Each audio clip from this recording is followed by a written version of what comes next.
I can't do this anymore. Left my past all on the floor.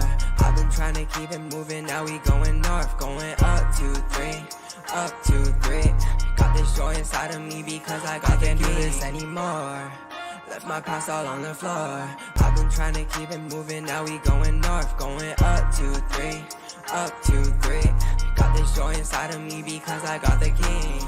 We've been really moving places, always on the low. I was shining in the tunnel cause I got the glow. People really hating and it really start to show, yeah. We gon' level up again cause that's just how we roll, yeah. Came in with the sauce, yeah. Learned out from the boss, yeah. I've been learning lessons from the struggles and the losses. Praying for communion for the races since we lost it. I done had enough of it for all the pain and cost anymore. Left my past all on the floor. I've been trying to keep it moving, now we going north. Going up 2, 3, up 2, 3. Got this joy inside of me. What's up? What's up? What's up, everybody? Welcome back to the Real Ram fam. Thank you to those who are watching. I know I switched it up on you, and we here on a weekday afternoon. But hey, you gotta go when your guests are available. So today we're going back in the day again to hear another veteran's story. And I know you guys have probably gotten used to me sharing some type of historical fact. I don't have one for you today. There's no Air Force fact today.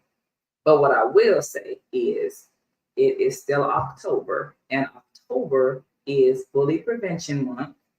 And since last time YouTube shut me down talking about suicide prevention, that's all I'm gonna say. I'm gonna just leave it there and say bullying is not good. Don't do it. I don't want YouTube to shut us down today. We're gonna have a good conversation today. So today, like I said, we're gonna go back in the day again. And this person I know was a lifesaver because y'all who know me, y'all know I ain't trying to spend the money. I ain't trying to spend the money. And this girl, she used to do my hair, used to hook it up. So I'm gonna introduce to y'all. Oh, you know what? I should ask her how to say it. But Amber Madayag, y'all. How you say your name? It's Madayag. Madayag. That probably would have been like my fifth guess. Don't worry, it took me 3 months to get it. I'm doing well. Thank you for having me. Yes, for sure. Thank you for coming on. All right. Oh, you know one thing I didn't do? I do have it up and ready. I do have it up. So before we get into it, I always have icebreakers. And as you go through these questions, I just want you to answer the questions. Do not worry about being politically correct. This is all about culture and knowing that we are all not a monolith. Just answer the questions. So the first question is, where are you originally from? Where do you call home? South Arkansas. Camden, Arkansas is where I was raised, graduated high school, and I love it here. I actually, once my husband retired, we actually moved back to Camden, so that's where I am now.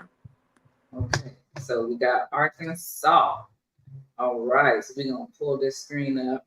And then, do you have siblings? And if so, what birth order are you? Where do you fall? I have siblings. Of my mom's 4 kids, I'm number 2. I had an older brother. He was 18 months older than me. He passed away in 98. We went to a party together and somebody shot into the crowd, and he was one of the ones that passed away on the scene. So I got 18 awesome years with him. He was a good big brother. I have a younger sister that is 18 months younger than me. She is actually getting ready to retire from the Army within the next couple of years. So she's now saving up for her terminal leave. Whoop whoop. Go Carmen. And I have a younger brother that's 4 years younger than me. He in January received his doctorate in education. So Look at you. Ain't nobody actually be bragging.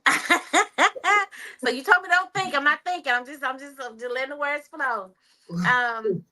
So he's in Chicago. We went to his actual graduation ceremony in June, and he Mhm. just moved for a new job, a higher paying position, with that doctorate degree. So I told him, I said, now that you have your doctorates, I'm a doctor too, because I'm your big sister. He said, that's exactly how it works, Amber. And I said, I know, you better tell him. All right. Well, congratulations to everybody. Oh, Are wait, you? wait, wait. I'm sorry. Go My ahead. father has two older kids. So for the kids my dad has, I have an older sister.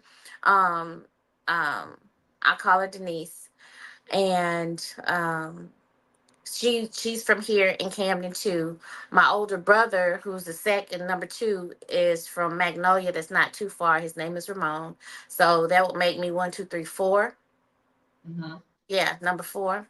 And they are phenomenal too. My brother is a truck driver out in Dallas. He gets it done. My sister is double degreed and has been working with USDA for ever and ever and ever. I have awesome siblings. So yeah. Okay. Okay, I'm done now. I promise. Are you familiar with the descriptions of birth order children, like the personalities? A little bit. A little bit, Okay. yeah. And so, would you say that? So, are you? How do you more identify as? Do you identify as the second born or as the baby? As I identify as the second born, Okay. because my the oldest two weren't really around, so it was my brother, me, my little sister, and my little brother. My Mhm. older brother, he's the oldest. He gets the older brother privilege. My little sister was the baby girl, so she gets baby girl privileges, and then my little brother is the baby, so he gets, he's the baby. And I'm like the middle child, the strong one. I didn't think you needed me that much type. I didn't, everything that I wanted, my sister got. You Yeah. know, um, if they did stuff and got in trouble, I got in trouble. I talk to my mom about it all the time, and I tell her, I said, looking back in retrospect as a parent now, I don't think you woke up in the morning to make my day miserable. I think you were just doing the best that you could. And even though I have that middle child, second child mentality, I think I had one of the best childhoods out there. Yeah. Okay. My stuff is in there. We go. Okay. So, what the? Hold on. My stuff in the background. Don't want to act right. Okay. So we are gonna go on to our game.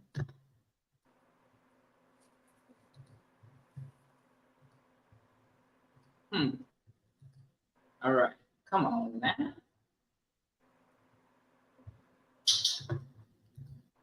Look, see, I've been needing tech support all the time because it's open, but it's open in a different spot. Alex, if you watching, you gotta tell me how I'm supposed to pull this thing up when it's in a different window. Is it a different window? I need it to be on this window. Hold on, I know. I gotta minimize.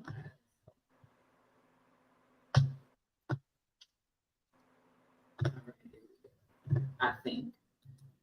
I fixed it. While I'm pulling this up with my ever having technical problems, um you can move on to the first question and just what was your job when you were in the Air Force? When I was in the Air Force, I was a 3E671. Well, by the time it ended, I was a seven, which is an operations manager for civil engineering. I did customer service. That was my day to day job, customer service. But when everything hit the fan, we went to the command type job. My job was to get the information where it needed to be. I would always tell, when I was an instructor, I would tell everybody, I was like, listen, the information goes through you and not to you. So Mm-hmm. we had to make sure that, if the comms that need to be taken care of, that was us. If there was radios, that was us. If it was relaying, if there's something was damaged and needed to be repaired, that was us. So you break it, you call us, and we'll get it to the people that can get it fixed. So I absolutely loved my job. It was happenstance that I got that job. They just kind of threw me in there, but it was the perfect one for me. And I loved it up until the day that I got out. Okay. And how long did you serve? I served for 15 and a half years. I medically separated in May of 2016. I had surgery on my foot. You know, I was always an avid runner. I had surgery on my foot in 2014, and I ended up having a screw in my foot, and I had to have that taken out in 2015. And when I tried to PT, I would continuously break one of my metatarsals. It was like a small hairline fracture. You know, by the time I could get to the doctor, he would be like, I can see where it's healing. Like it was broken, but it's healing now. Um, and I don't know what to tell you. So I ended up being med boarded and I got out in 2016 from that. For 15 and a half years, I loved it almost. Med board. Now you use the words you were medically separated, but for the people who don't know what med board is and what that means, what does that mean? When I was med boarded, they go through my medical records and they're basically seeing if it's beneficial to continue to allow me to stay in and treat whatever medically is wrong with me, or if it's more beneficial for the Air Force to give me a severance package and release me from my enlistment at that time. And they decided that it was better for the Air Force to release me because as a senior CO, I was not able to deploy anymore because, well, the last time they tried to deploy me, I wasn't able to go because my foot was broken. And that was the first deployment that I was assigned to that I could not go on. Mm. And I'm quite sure I'll get into it later, but that's probably not the only reason why they were excited about letting me separate medically as opposed to, you know, kicking me out or whatever. And luckily I was separated, you know, honorably. Say it slow. So yeah, the med board happened really quick and, you know, I was done. Ah, okay. So we're gonna go backwards. Let's go backwards. We're gonna go backwards, and we're gonna go into this icebreaker. You Okay. can do this, okay? That's fine. Yeah, I can see it. Right. So, how do you say these? Here we go. I can see it myself. Water. 2. Hair. Here. Tennis shoes. A buggy. Basket.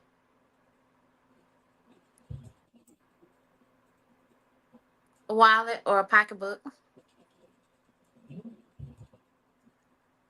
My purse.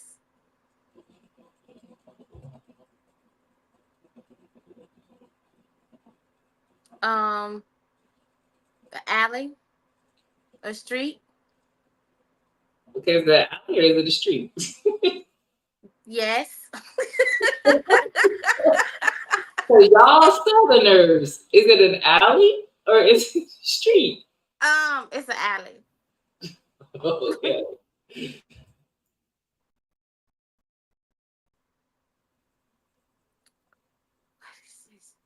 Are these sweets or foyers? They look like foyers. Okay.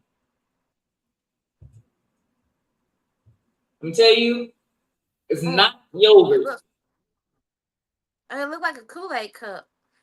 Okay. Is a Kool-Aid cup frozen? Yes. Okay. Kool-Aid cup. Okay. A popsicle.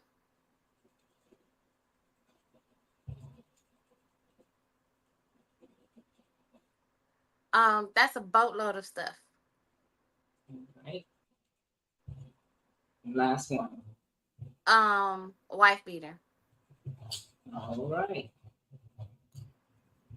That was it. Thank you, ma'am, for your participation. Did I Yeah. get it right?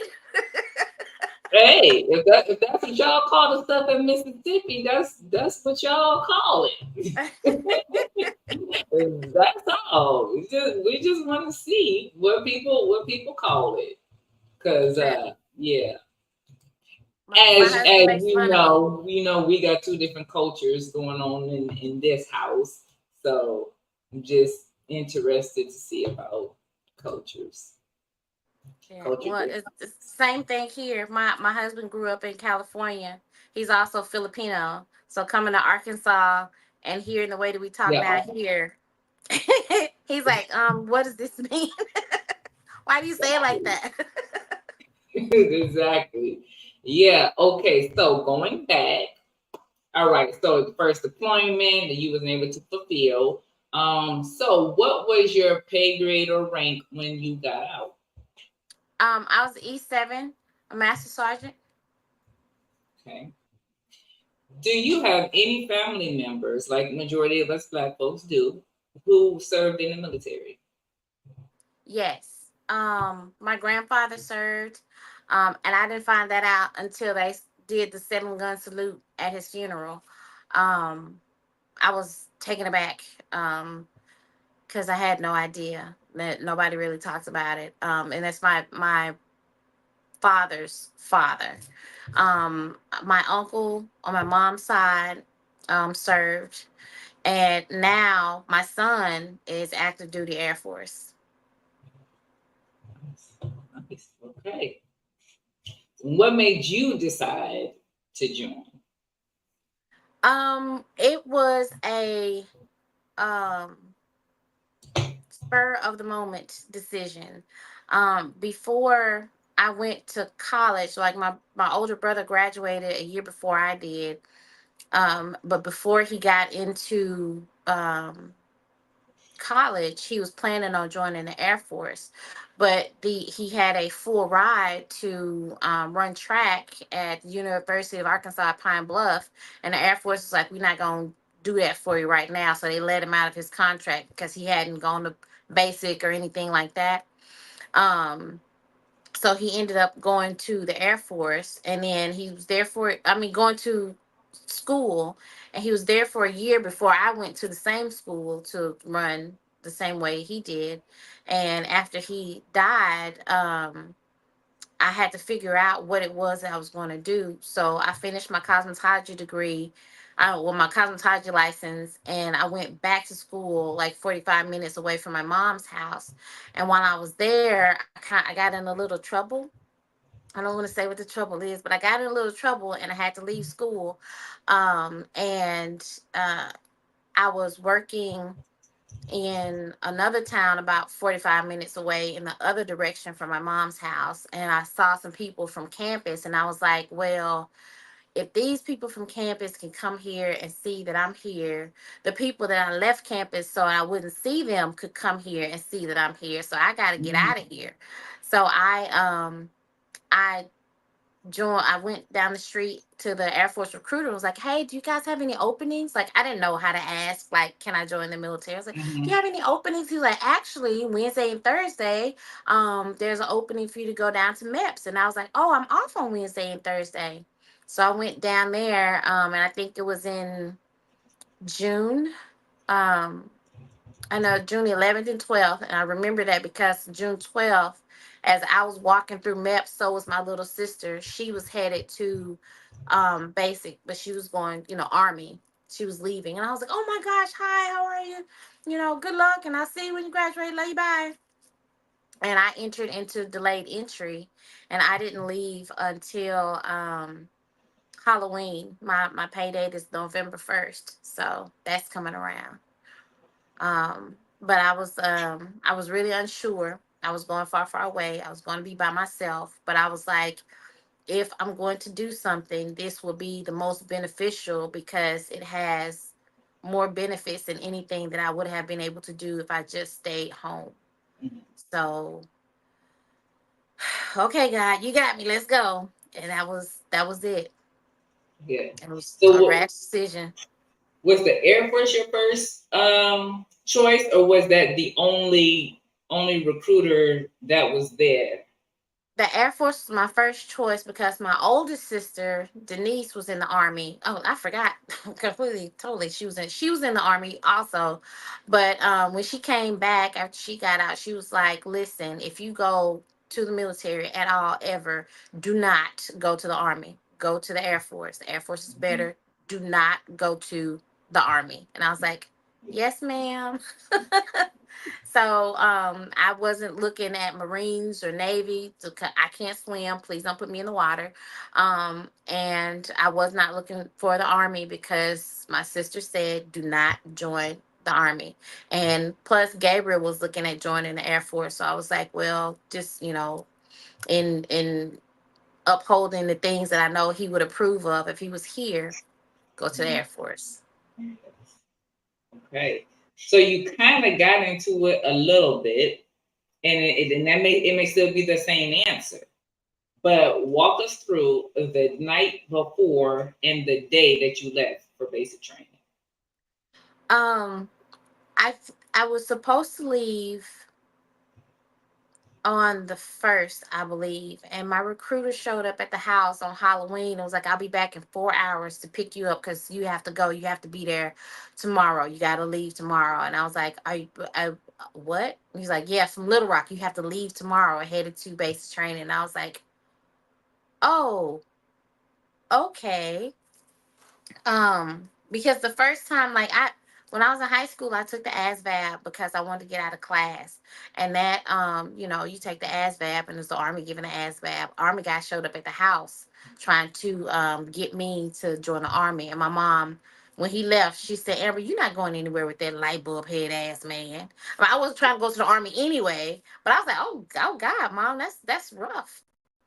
Um, and so when my recruiter showed up to get me, he was like frantic because I think he missed something or whatever. So I packed up and I was like, "Okay, this is everything they said I'm supposed to have, and I guess I'm finna go. I love you, and I see you later." So he came and picked me up and took me to Little Rock. You go through the maps and they have to, like, do the drug test, pee in a cup, and all the stuff that they all go through, all the paperwork. And I know, you swear in or whatever. And before I swore in, like, the captain that was going to swear us in was giving me a hard time. Like, he was just messing with, he wasn't like giving me a hard time being mean. He was just being funny and picking with me. And I was like, "You know what? I don't like you." And he was like, "Oh, you don't like me? Oh, okay." And then I had to raise my right hand, and he was the one swearing us in. And I was like, my big mouth. Um, but we headed out to um, San Antonio, and we got there. Pick your bags up, put your bags down. Why are you laughing? You think this funny? They all screaming and angry, and I'm like, "Oh my God, I knew it was gonna be like this. But this is crazy. Like, what is wrong with these people? Why do they have to talk to us like this?" We got all our paperwork done and got into our dorms, and they let us sleep till about 9 the first day or so. That was the last time we got, like, to sleep that late because they were, they were on it. Um, but they sat us down and was like, "Okay, who can be mean? I'm special." Um, I was dorm chief. Not only was I dorm chief, but they asked us, "Has anybody ever played an instrument?" Special. I don't know why I kept raising my hand. So we were band flight. So I was dorm chief of band flight for 6 weeks. Most dorm chiefs don't make it that long, but I was the dorm chief for the entire 6 weeks. It was a lot. Mhm. I bet it was. We might have to come back around, maybe. However, this is now your 15 minutes where you tell us about your career, however many places you've been, whatever you want to talk about. It's your 15 minutes. All right, my 15 minutes. Like I went in open general. So when I finished, getting close to the end of my basic training, I had to figure out what job I was going to have because, of course, I have to go to tech school after basic. So they gave me the paper to pick like 4 or 5 jobs, and I was hoping for dentistry. I don't know why, but I ended up in operations management. So that sent us to Shepherd in Texas, and that was 25 days. Tech school was 25 days, not very long, and I left. Tech school February 17th, 2001, and that's significant to me because once I left tech school and got to my assignment in Colorado Springs, I was pretty excited going to Colorado Springs. I was only supposed to be there for a year because they were A76ing the CE squadron, meaning that they were going from having military do whatever it was the CE was doing to moving it over to contracting. So everybody that was military there was going to have to PCS somewhere else. So by the time February 17th, 2002 rolled around, doing my job for a year, my son was born. And it was time to leave Colorado Springs. So I felt like that was a beginner, and I was supposed to go to Colorado to pick up my first kid. Um, I left Colorado Springs and went to Knob Notch, Missouri, Whiteman Air Force Base. And we were there for 4 years. It was my son and I. By the time I got to Missouri, I think I was in a state of postpartum depression, but I was so determined to, be a really great airman and do a really good job and be a good mom that I was not paying attention to my feelings. I got, um, I found a church to go to. I went to church on base. Found friends that helped me out while I was there, that, loved on me, loved on my baby. And it allowed me to kind of focus on becoming a better airman. I didn't have a lot of people that would pull me under their wing and be like, "Hey, I see this greatness in you, and let me point you in the right direction." So I was always trying to read up and figure out what was going on, and what else can I do in my job, how can I be more proficient. um and at one point I felt like I was the, as a E E4 senior airman, I was the highest ranking airman because my supervisor and like the shop lead, they all were like deployed. So I was kind of like running the section. In my mind's eye, I don't know. Other people might not see it like that, but I did. I felt like I was kind of running the section and trying to umbrella for the other airmen that were in there. Um, and I got kind of deployed from there. We were supposed to go somewhere that required a lot of paperwork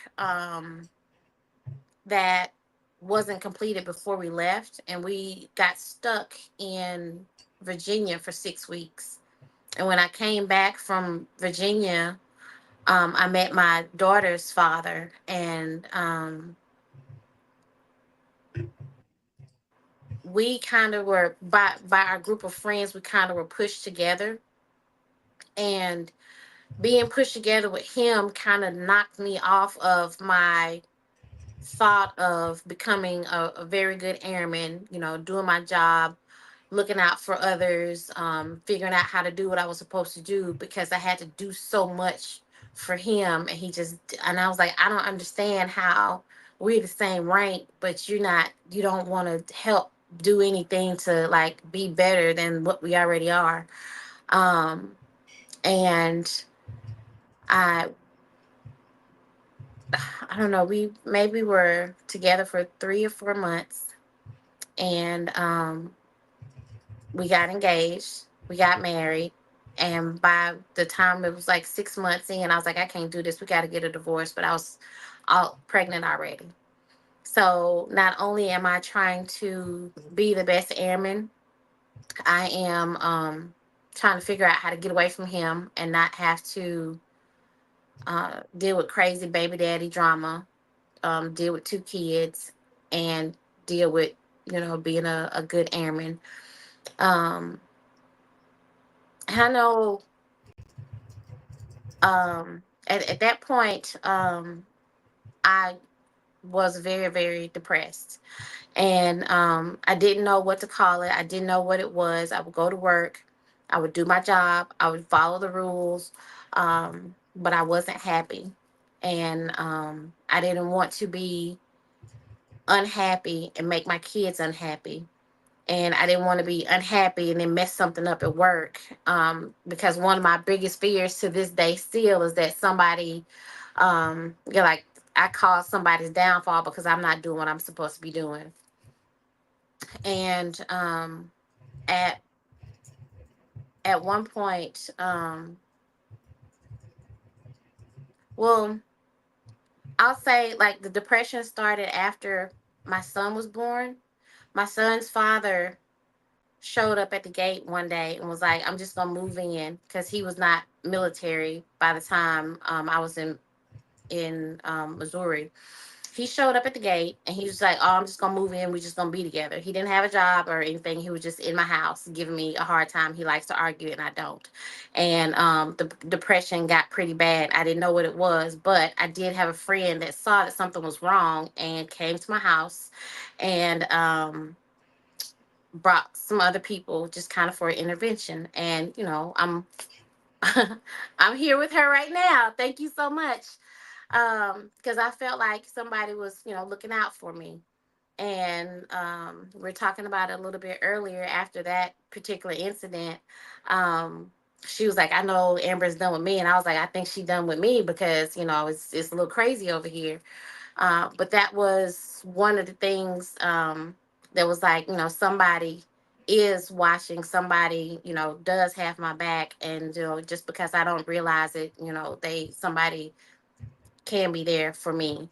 And then so once everything rolled around to where I was with my daughter's father and getting even more depressed, and like it was to the point where it was gonna be me or it was gonna be him. I was gonna go to jail or somebody was gonna bury me. And I was like, I think I need to go get help. I ended up getting help, and they sent me to therapists. And this whole time that I'm going through, I'm telling you more of the personal side as opposed of like what I was doing in my job. Like I was going through these files and those files. But the job doesn't change. If you look at the black and white of the job doesn't change. But I'm doing this same job, going through all of this stuff, and it's really tough that on the I feel like on the female side, because we have to go through so much more um, than the male side, to the point where if we get pregnant, we have to get a stipend so we can go get different uniforms. They basically can have their same uniform the whole time. Um, but I got help. I went to therapy and I was praying. I said, "Dear God, please just send me something to get me out of the situation, because I know this can't be life. I just want to be the best airman I can be. I want to be the best mom I can be. And this, I'm very unhappy. Help me." So I got deployed, and unbeknownst to me, I met my husband on that deployment. He saved my life. I passed out. I had a sinus infection and I passed out in the middle of the rocks. And he was the first responder to get to me. And maybe a couple years, maybe 3 years after that, we connected back and started talking. And here we are, 15 years later, still married.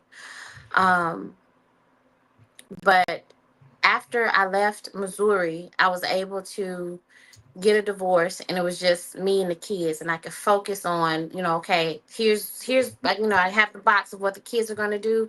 Let me figure out my career so I can do a whole lot better. So at this time, when I got to Maryland, left Missouri and went to Maryland, I had made staff. So I was getting closer to actually being able to be like to run something. Like I didn't have my own section or anything, but I'm getting there. And I started learning the ins and outs of the programs that we were using. I started memorizing all of our um, I don't know. I'm forgetting the names of everything, but like memorizing all of the black and white, the stuff that makes our job, so that when the newer people came, I'm like, okay, well, you can look at this publication, you can look at that publication. This tells you this, and this tells you that, um, and it was um, I don't know, it was I don't even remember what popped up to where I wanted to become an instructor, because I had started to deep dive into all of our publications to like really learn the job. And a position for instructor in Japan came up, and I applied for it and got it. So now at this point, I'm good with my emotions or whatever. The kids are doing really well, and I was like, okay, guys, we're headed to Japan. So we left for Japan in 2008, and I started my Red Horse journey. And Red Horse is like just the wartime part of the job that we do on a daily basis. How would we do it when we go somewhere? Is there something set up for us? Do we have to build something? Do we have to repair something? So those are the type of things that I taught when I was an instructor in Japan. And while I was there as an instructor, I made tech. Being an E6, it's pretty awesome. I was really excited because at that time when we got the list, my name was first, and then my husband's name was right under mine. We made it at the same time, so that was pretty awesome. um I think my favorite thing about being an instructor, before I even went, I was like, if I would be able to give the spark for this job to just one person, then I think I will have done my job. Because, seeing civil engineers do what they do, seeing electricians do what they do, the HVAC, structures, Power Pro. It's amazing to watch, and I think sometimes when we get involved in our job, when we just doing our job, it's not really interesting to us. But for me, my position was to know what everybody is doing and what's going on and how it all connects, so I can pass the information on. And it was just amazing to watch people from all over the Pacific region would come, and they would do their different jobs, and it would be the same job, but sometimes they would get it done a little bit differently. And I would be able to teach. I had to teach them how to do radios. That was one of my things, one of the big ground to air radios. And um it was really cool to see all the people come in, and it made the spark that I had even bigger.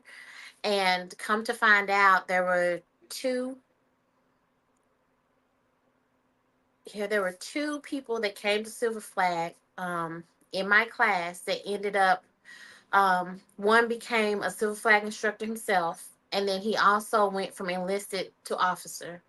After I left Silver Flag, I went back to main base because there's two sections of Kadena. I went back to main base for the section, and I had um, like the most wonderful crew working for me. Those airmen, any accolades that anybody ever gave me was because the airmen were absolutely amazing. It was not because of me. They were phenomenal. I did my job to teach them what I knew, to umbrella them, to keep them from, when it rolls downhill. It's like, well, let me shoulder it so y'all can keep going. But there was another airman that came in. She went from enlisted to officer, and I had one guy that came to Silver Flag, and he did not realize, he's gonna be there for a week. He's like, I thought we were just gonna be camping. So he did not have any of the equipment that he was supposed to have. He didn't have his allergy medication or anything like that. So when we had a break, I was like, get in the car. We have to go and get you the rest of your stuff. You need to get everything that you need to come out here. Just being a brand new, I didn't know any better airman. Um, Today, he is a senior master sergeant.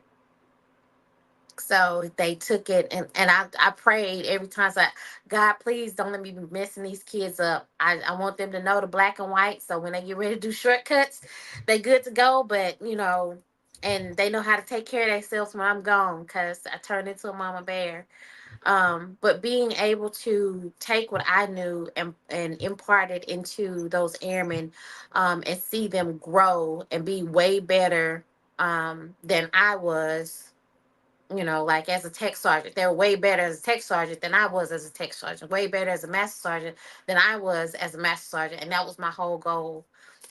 Take what works, and use it, and leave what doesn't work, and, figure out what else does. After I left Kadena, I still had that instructor mindset. And I was really excited about moving to a new section and seeing what was going on. We ended up in South Dakota. South Dakota is where my career ended. But before that happened, I was thrown into a section where there were six first term airmen, and I didn't know the job really good, and there was not a whole lot of people there that would be able to teach them. Like some of them still had to take their excuse me, some of them still had to take finish their CDCs, and there was not a whole lot of um instruction there, because the other NCO was a cross trainee, like he did Mhm. something else, and now he's still learning too, the job of being a 3E6. And I was able to give them, teach them how to know the black and white, and to understand the shortcuts and different things. And I saw them grow over. I was only there for about 3 years, but I saw them grow from not knowing very much to each being a subject matter expert in a different section of the office. Um, and I think that was one of my most proud moments, is the fact that they could all operate. And I would tell them all the time, I was like, and this was before I realized that I was going to get out. It's like, I'm not going to be here the whole, all the time. I want you to know how to take care of yourself. Even if I have to give you paperwork, I want you to know how to do your rebuttal. I want you to know how, don't just sit and take it. Don't just take somebody's word for it. I want you to know how Uh-oh. it is. Uh-oh. And Mhm. so by the time I got all of that done, I was fighting with my leadership. I'm trying to give them the best of me, but at that point I was fighting with my leadership, and I don't know what I did or what I said to let them know that I was not the one. But after I made my after I made E6, I was pulled into the office and said that they're going to defer my strike because they don't feel like I'm performing as a senior NCO should perform.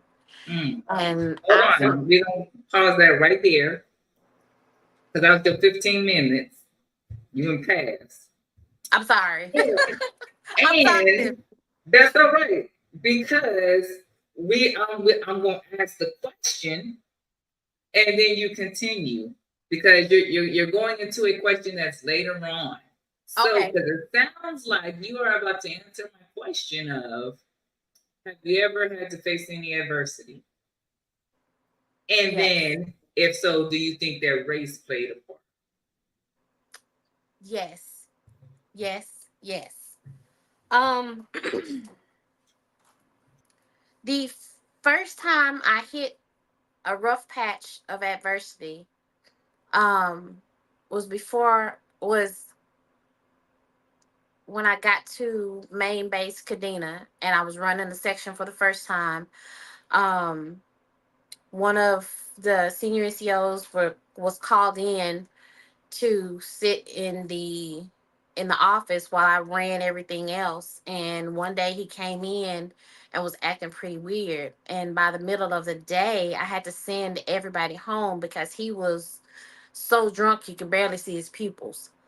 Um, and so I called my superintendent and was like, "You need to come and get him." He was like, "It's almost time to go home." I said, "He can't drive home. You need to come get him." And after that, this guy was angry with me and treated me very, very crazy for the rest of the time that I was there. Like, he was no longer in my section, but every time he saw me, he just was very snippy and very, didn't have much good to say.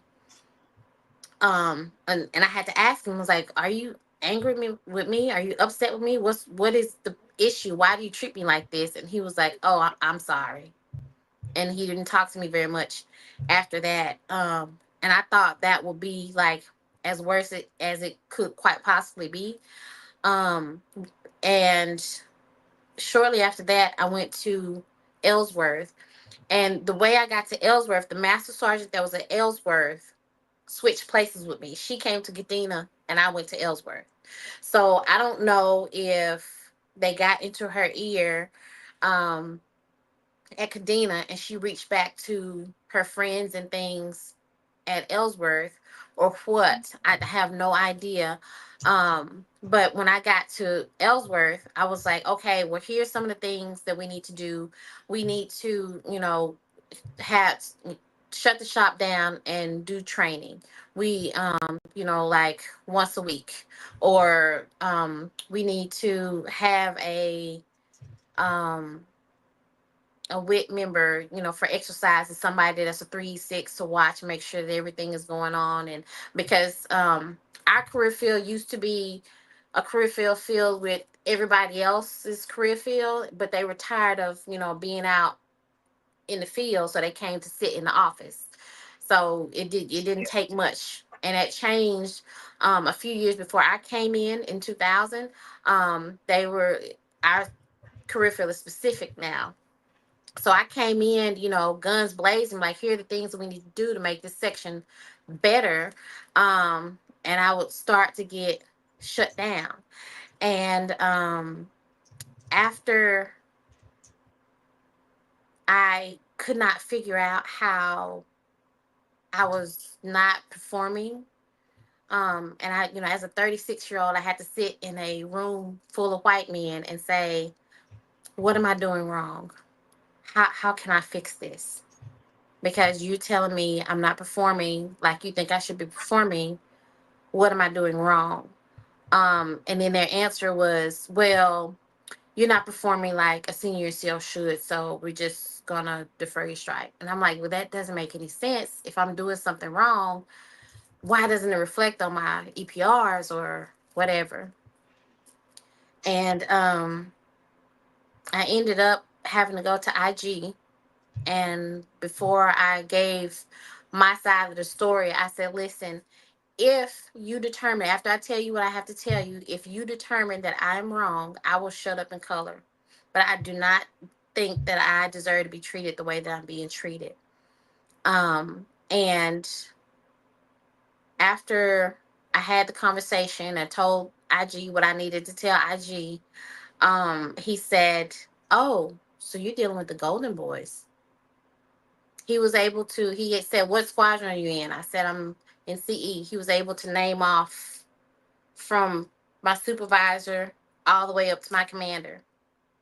He wasn't looking at a piece of paper. He didn't have any notes written down. He just named off everybody. And I was like, "Oh, I guess I'm not the first one." And then from there, he told me to go to EO. And I had already been to EO because my supervisor was giving me a hard time and I couldn't understand why. I would ask a question, be like, "Hey, I need help," or, "Hey, how's this done?" And then I'm given, you know, trash answers as to how I can better work for them. Because, most of the time your goal should be to make sure that when you're working, you're making your supervisor job easy. But every time I would go in with an idea or something that was helpful, I would get shut down. And when I stopped to think, I was like, well, since I made master, I'm the highest ranking black female in the squadron. There were no other black female senior NCOs in my squadron at the time. Um, and by the time I got to EO, he was looking like he was ready to do double dutch. Just tell me this because you're a woman. Tell me you feel like just tell me. They were ready to get these people. Um, that was a very hard time. I did have to go back to mental health because of that, because there's nothing that I could do that was right. And if I did something wrong, I was very wrong still. If somebody else did something wrong, I was wrong. And I was like, I don't understand what I'm doing wrong. Like, my airmen were not in trouble constantly. They went from not knowing their jobs to being subject matter experts. They were winning awards. They were active across the wing. Um, but I was still not performing like a senior NCO should perform. Um, Now there were times where I know, for instance, I was told to have one of my airmen stamp keys, like put numbers on keys for the people in our building. We have a locksmith, and I was like, no, you already said he don't know his job, but you want me to make him stop doing his job to stamp keys when we have a locksmith? I'm not gonna do it. So 6 months later, I still hadn't done it, and they were mad. So I don't know if that was a test to see if I was just gonna do what they tell me to do because they told me to do it, or what. But it went downhill very fast to the point we had a new master sergeant come in. Like, I had my line number ready to put on master, but I hadn't put it on yet. She had hers on already. They made her my supervisor, Mm. and she was Latina. So I can't say it was all white guys, but she was not nice to anybody. And the more it seemed like the more she could make you feel terrible, the better they liked her, and the more stuff they wanted her to do. She didn't even know the job very well, and didn't really care to get it. She didn't allow me to help her learn a job or figure out how to know who knows what, so that she could get done what needed to be done without messing up a whole lot of stuff. Because every time I left the office, I had to come back and fix something. And coming back to fix something, here they come again, I was wrong again. And I'm like, I don't know what I'm doing. Like, the only thing I can think of is I'm not in the good old boys club. I'm not a white guy. I'm I look like this. take take me back because I got dropped. I got dropped. The guy showed up drunk. Yes. What exactly is it that you did that the girl got a whiff of? What was the issue? Well, we were in the office. Um, he was acting abnormal. Like, he threw a chair across, like a whole chair across the office. And I'm like, what is going on? And I walked into the office to ask him a question. He looked up at me, and I could barely see his pupils. And I was like, oh my God, he is very drunk. Right? And then my airman came over, and they was like, hey, Summer Madayag, he's a little, he gone.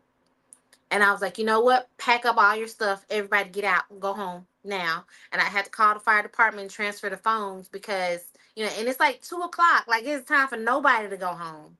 Yeah. And I had to send everybody home and go get my superintendent to come over and deal with him because he couldn't drive anywhere. Like, he had offered my airman something to drink. The Um, superintendent did? huh? The superintendent did? He wasn't the superintendent. He was the master sergeant that he sat in the office while we were out on the floor running the things. Mm-hmm. He wasn't a 3E6, but he held the rank to be able to run the office, so to speak. Uh-huh. Or like go to the meetings or whatever. And so when they punished him, I don't know what the fallout was for him, but he ended up moving to a different section. But the unfortunate thing, those same airmen work in that section too.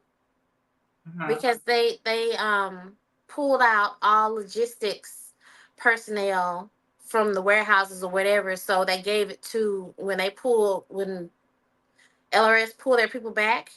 They gave that part what LRS was doing for CE to the 3E6s. So now we have to do our customer service job, but you can also find us in the warehouse. They sent him to the warehouse to be in charge of the same Okay, people. so the problem wasn't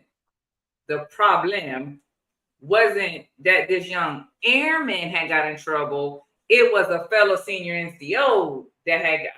Okay. See, when you get dropped, you miss. Okay, because Yeah. I'm like, So this is a whole lot for you trying to take care of an airman who was drunk on the job. no, like my I don't know. I did. It seemed like I had issues back to back to back with those they were good airmen, but it was just like strange stuff. One didn't qualify before deployment, and they found out when he had to go. You know how you go and do a midway stop, some more training before you get to your deployment. When he got there, they found out, so it went up the chain and back down the chain, and it was a Mhm. big deal.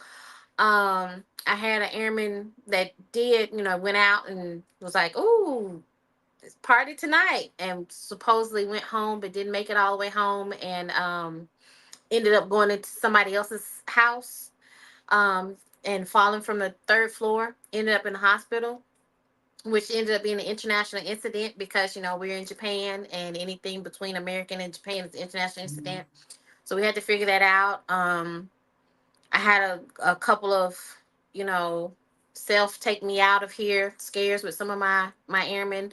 And it was very overwhelming at that time. And luckily my leadership there was like, because by the time they pulled everybody together to have a conversation about why all of this crazy stuff is happening, it seemed like everything they named off was something that I was in charge of, and I couldn't take it, so I just ran out crying. Like, and so all of the leadership followed me to be like, "Are you okay?" And I was like, "Yes, I'm doing such a bad job. I'm so sorry." Da da da da da. And they were like, "It is not you. It's not you. Don't worry about it. You're doing a good job. Everything is okay." I even had the first sergeant come in a couple weeks later after that to tell me, he was like, "You're doing such a good job with all the stuff going on. Like the atmosphere in here is like so positive. How come you're not out there?" And I grabbed my hat and I was like, "Where do I need to go?" He's like, "No, well, how come you're not doing stuff out in the wing?" I was like, "Because I'm here struggling, trying to make sure everything is good." Yeah. Um, so I The took person that. you swapped with, what do you know? Like, what was this person's rank? Not rank. They race, ethnicity. Which one? The one that got drunk? No, the person that you swapped with, Oh, the person I swapped with was white. Yes. and then all these. Look at me. I'm just trying to make connections here. I'm wondering though, because of the person you came to show yourself to be, and as you literally just said, because all these things that's falling apart is for people who work for me. I'm wondering if you came and you was like so positive and like letting people, you believe in them and you want them to learn. You have these high expectations. Sometimes people can't take that. So I'm wondering, like, if she had different expectations and environment going on, that when she left and then here you come in, this positivity, if somehow that also contributed to it, not just because you're black, but It also quite that possibly could energy that have. you bring in. I was reading the 48 laws of power. Is it 48 of them? I don't know, but one of them is, Yeah. you don't come in and try and make yourself seem smarter than everybody else. That was never what I was trying to do. I was trying to get us together so that my supervisor looked good. When they came to look at our section, my supervisor was gonna look like he knew what he was doing. And then our superintendent was gonna look like he knew what he was doing because my supervisor was good because my airmen were good. Um, but it just I don't know how it fell out so fast because I ended up going to meetings for, like, if it was we were getting ready for an exercise, I would show up instead of like my superintendent, get all the notes and bring everything back to him because he had something else to do. Um, or if I had to go and they started doing some kind of new, I don't know, something that we had to go to finance and deal with finance, and I was in charge of that, and they put me with a brand new lieutenant, and like they would give me so much stuff to, Mhm. and I'm not even really sure one person should have had all of those responsibilities, but I got them done because I didn't want, like, I hate to be the one, like, because I mess up, everything else is falling to crap. And I don't know if they were, impressed, or if they were like, she doing too much and making us look bad, we gotta sit her down somewhere. How can we do that with, and do it the right way, or whatever. But by the time it was all said and done, it had nothing to do with me being positive. It had nothing to do with me being a good supervisor. It had nothing to do with me wanting the best for my squadron, because I called the whole squadron, those are my guys, from the commander all the way down to the newest airman. They were my guys. It had nothing to do with how I came in. Probably could have started there, how I came in, Mhm. but it, it didn't end up there. It was rough because I would ask the question like, "Hey, um, I see that we got this, and this going on. How can I help to make sure that we got, that we get it over to the other side, or that we make sure that these guys get here, or hey, I'm having trouble with writing bullets because writing bullets never made sense to me. They were all the English that you learned, then now you have to do it backwards. What? And then it's different everywhere. People want to read it different, so you have to do it different for every, different set of leadership. Hey, I need help. Can somebody sit down and go over this with me and show me how you do? Like, I'm asking you for help. I'm telling you I'm bad at this and I want to be better. And then I get reprimanded for not being good at it. Like, what? But I just asked you for help for this. Like, what? So do I not ask for help, or do I ask? I don't know what to do. Yeah. Okay. We're gonna move on to something else that might spur you on, is about being a parent. So you've already revealed that you are a parent. So, how soon after the birth of your children did you have to deploy or go TDY? My first deployment, where we got stuck for 6 weeks in Virginia, I left the day before my oldest turned 1. I Okay. had to I had to take him down, bring him back down here to Arkansas to my mom, so I could deploy, because I think we were supposed to be gone for 6 months, but we were only gone for 6 weeks. Um, the second deployment, my daughter was 1. I got home 2 days after she turned 2. Um, and that was the whole 6 months I was gone. They again came down here. Like, I was married to my daughter's father at the time, but like I said, he didn't help with very much of anything. So I brought my kids down to my mom, down here in Arkansas. So they stayed here. Um, and they were they were pretty old by the time I went the second time. Okay. Yeah, they were old enough to, I could call them like, hey, how y'all doing? What are y'all doing? Um, don't be, I was married to my current husband by then, by the third time I deployed. Um, so they were old enough, but it seemed like they snatched me out of there really quick. Like, oh, you done with all your postpartum stuff? Here's some orders. Go ahead and go. Oh, you had another one? Here's some more orders. Go ahead and go. It was. I was like, this is too soon. My baby not even 1 yet. I just, please wait a minute. So Mm-hmm. it was pretty quick. Yeah. How did the military shape or affect your idea of parenting? Um,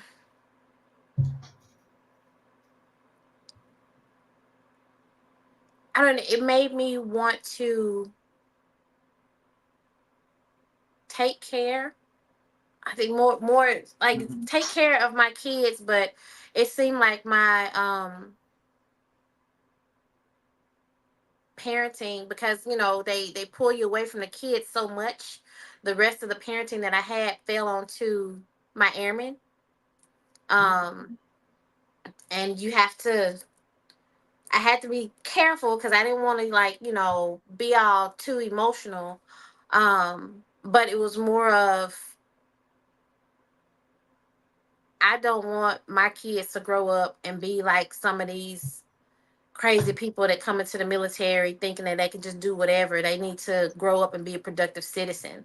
So it did give me the mindset of they need to understand why these things that I'm telling them no, or these things that I'm telling them yes, you will do this, you will understand how to do this. They need to understand the reason behind it, instead of me just saying go do this, go do that because I said so. Because usually if I'm saying because I said so, it's I'm joking about something. Because we'll sit down, you can tell I talk. We'll sit down and have a conversation.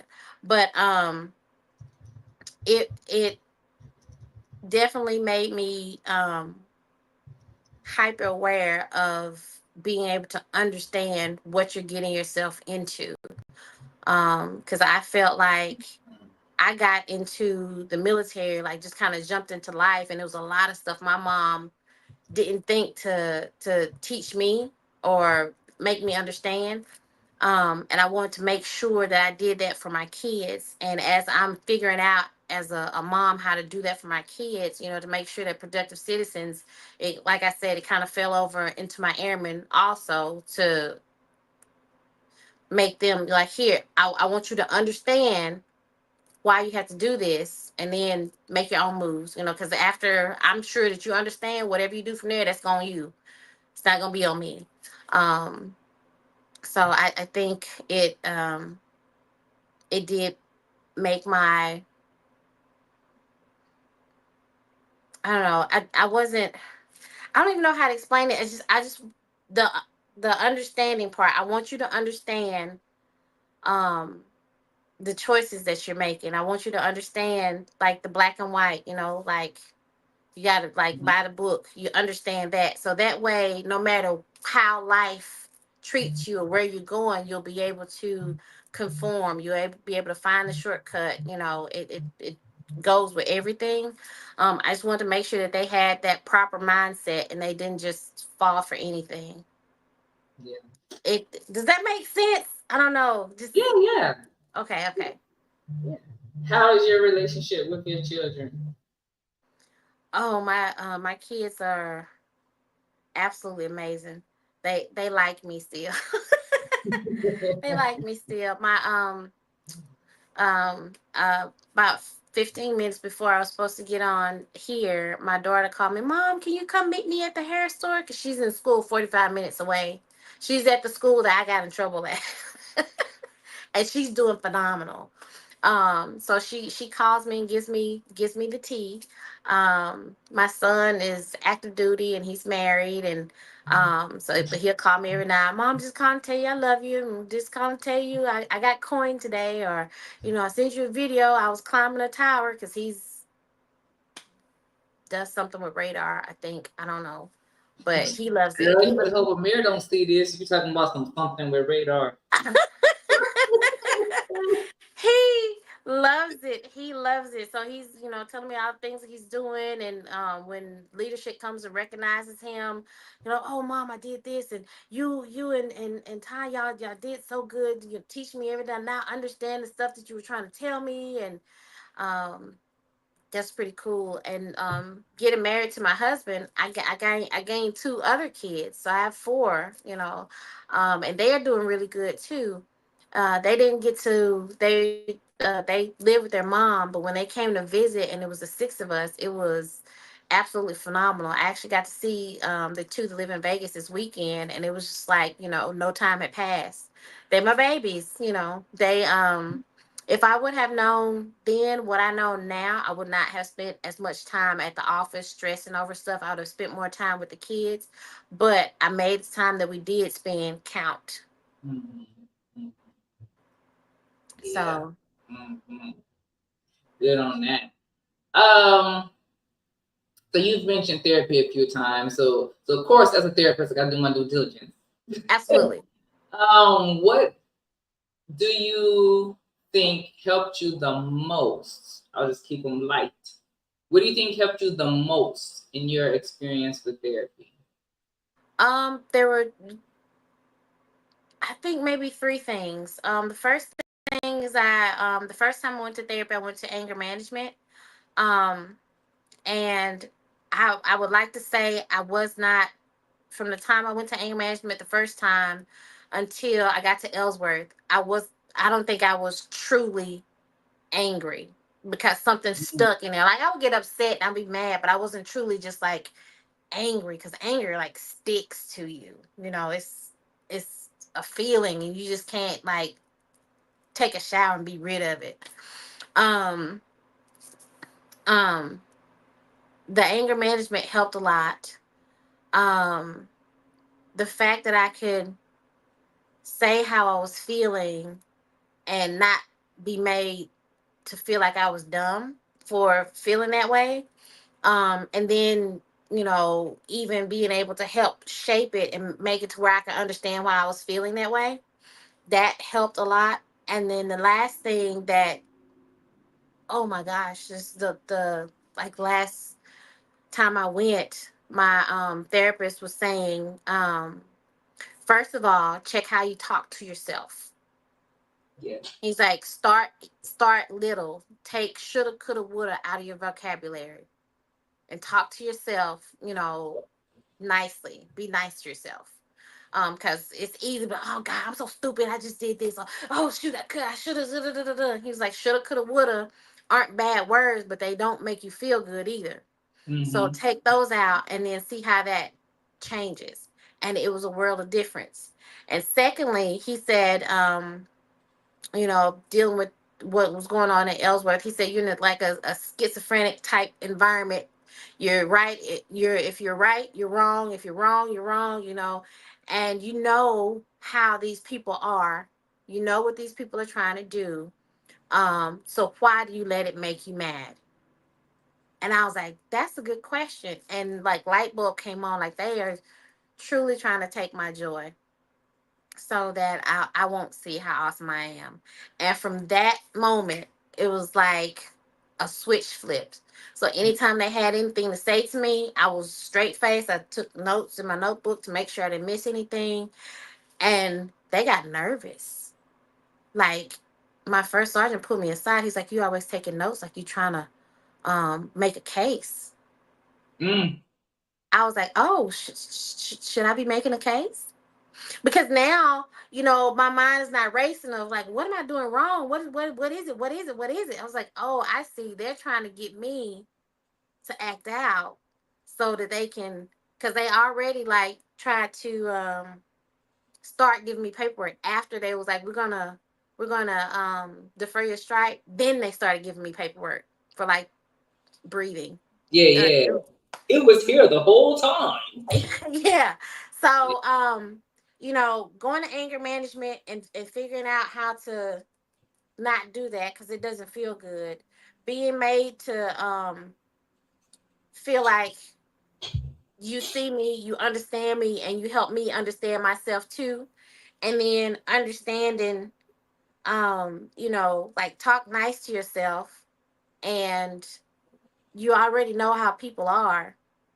Why would you let it make you mad? You know? So instead of being like, I don't understand what I'm doing. I'm just doing so much stuff wrong. Oh my God. Like, I'm not doing it. I'm doing what I'm supposed to be doing. And if doing what I'm supposed to be doing is not working for them, that's not my problem. Yeah. You know? But those things really, they stick out. If I talk to anybody, you know, randomly about therapy, you know, I'll tell them, like, I have a friend now. She always says, oh, I'll mess this up and da da da da. don't talk to yourself like that. Talk to yourself nice.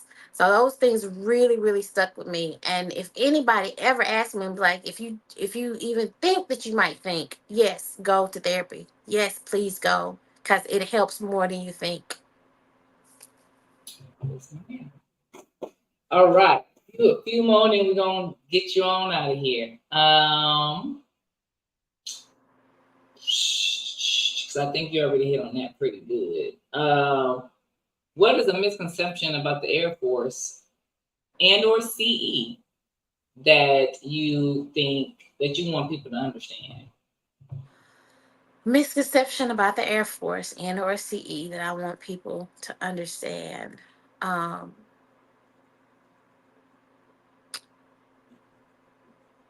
that we are not just a chair force.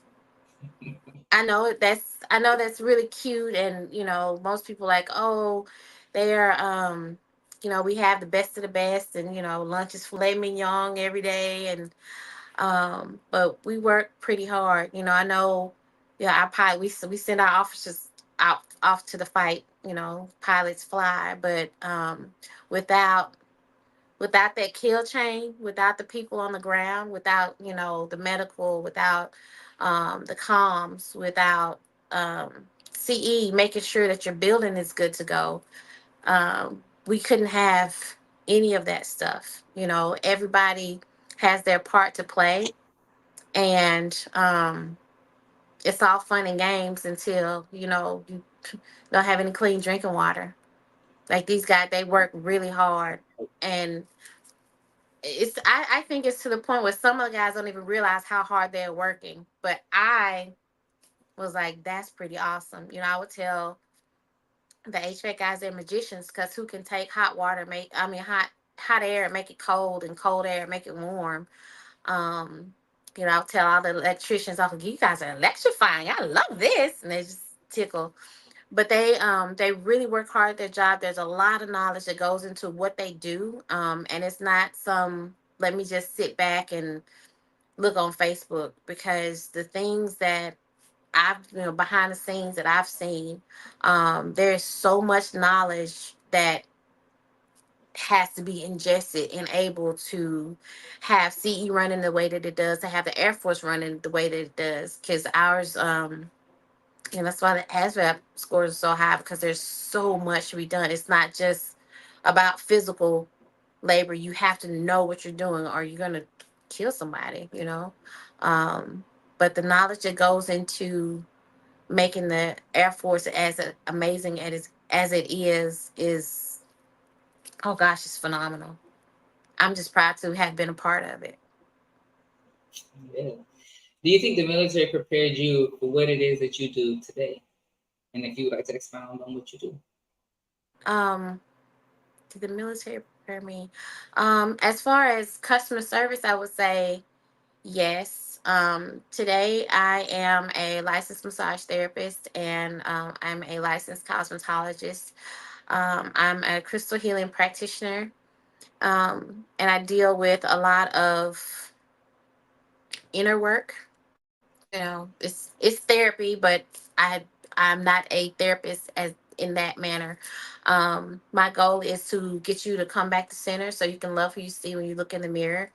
And I say that because 10 years into my military career, I was looking in my closet because I wanted to go out and I had nothing cute. I had uniforms and boots, and I was like, I lost myself. So I was like, when I get out, what am I going to do? I want to help people find themselves. So that's what I do now. I do massage therapy, not just, oh, I'm gonna go get a massage today. You have to schedule. You can't just walk in. I'm gonna do soap notes. If you need to send this to your doctor, he'll be able to understand it. There's some more black and white, some more information. um, and even just doing hair, something simple, because sometimes people need to just do something so they can enjoy themselves. And being able to spot that, I think a lot came from being customer service and having, because we're CE, so that means like some of your utilities are busted or whatever. When people are calling, they're not having a good day, so they're angry when they call. And if I'm angry right back, then it's just gonna be a whole mess of everything. And we had, habitual angry callers. They would call every day angry about something, but being able to talk them down from being angry, sometimes they'd be like, you know what, I did call here being crazy, I'm sorry. And I think that skill kind of falls into what I do now, being able to, get them from being way up here and hyper about things to calming down and be like, okay, let me take a deep breath and do something good for my own self. Even if it's, I'm just going to get that fancy bottle of clearly Canadian, sparkling water that I like. Um, yeah, getting people to stop and think about themselves. I think that the military prepared me for that, because a lot of times we go so hard and we're trying, we got our eyes on the goal and we forget about who we are. And sometimes we have to bring it back and be like, oh, wait a minute. I got to do this for me. Um, but yeah, I think the military did give me that mindset to, it's easy to lose yourself. So pay attention to who you are, and keep in mind that other people can be at that point too. So whatever you do, you're bringing them back to center so they can refocus on their self and then keep going to be who they're supposed to be. Good answer. And this might be the same answer or something very close to it. But Okay. if anybody's looking to join the military or the Air Force, what advice would you give them? Um, Look at the jobs available. Look at the jobs that can be done, um, and find something that's interesting for you. Just because it's interesting does not mean that it's going to be easy, but find something that's interesting for you, so that as the further you go in your career, the more interesting it continues to be. Because as the more the more you grow. So find something interesting, because even if you're not the greatest, you probably can give somebody that spark. If you give that one person a spark, it's going to continue to grow, I promise you. So find something interesting for you. um, and if you are kind of nervous about it, don't worry, the structure's built in for you. They got the structure for you. That's what my son needed. He needed, he's a good kid, he's very smart, but he needed structure. um and when he joined the Air Force, he got what he needed, and he's doing absolutely amazing. He's very interested in what he's doing, he's learning a whole lot. And just because you pick that one thing and you're interested in one thing that's going great doesn't mean that's going to be the end all be all. Sometimes you change careers, it happens, but stay interested. Yes, ma'am. Okay. So you talked about self care and the fact of what you do for other people.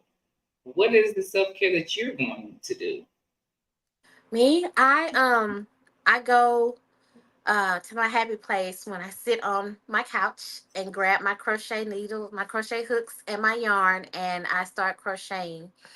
If I'm not crocheting, I'm outside with my plants, trying to get them to grow and not die when it gets cold. I haven't figured that part out yet, but it's still fun. Um, or I am going to do hair somewhere. Like I have five clients that I take care of their locks. And what is the last thing that I do? I take naps. Amen to that. I take naps. I didn't used to, because I thought I was gonna, like, I'm not gonna miss something. Like, I'm tired now. I can take a nap and then I can get up and do what I was gonna do later on. That's I take naps. That Yes. makes me happy. Yes. Do you have any social media or anything that you would like to share? Yes, I am LOI Wellness on Facebook. Oh, LOY. LOY, You can type. You can type in and put that in there.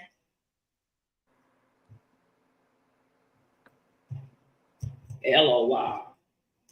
ELOWAH. ELOWAH. Uh-huh. LLC. Yes. And to me, that means a bright light. It's just a bright light. Um, that song in church, this the light of mine, I'm gonna let it shine. And that bright light, the light that people see, in others when they're around, like, oh yeah, you just shine. And oh, that's, to me, that's LOY, and it just sounds relaxing. My end goal is to have a LOY wellness spa. That way, you can come to the wellness spa if you need a massage, if you need yoga, if you need to just lay down and be still, if you need to run on the treadmill, if you need to learn how to crochet. It's something for you to be able to bring yourself to center and go be the best version of you that you can be. That's beautiful. That is beautiful. Well, Amber, that is all I got. I see the viewers that we did have, they didn't have any questions for you. So you did a good job of informing the people. Oh, that's But outstanding. yeah, but maybe the people who will watch it later on today, maybe they'll have some more questions for you in the comment. But I thank you for joining me. Thank you for having me. Yeah, you stay right there. Don't you go nowhere. Everybody else, y'all know, on to the outro. I hope that you enjoyed today's episode. I would like to thank my guests for joining me, or simply thank you for watching the pre-recorded episode. No matter what your birth order is, how you self-identify, and whether you like pancakes or waffles. If this is the first time you're hearing it today, I want you to know that you are loved. You were put here for a purpose that only you can fulfill. Until next time, take care of yourself. Be sure that you like and share the videos, subscribe to the channel, and hit that notifications bell. This is Real Realm out.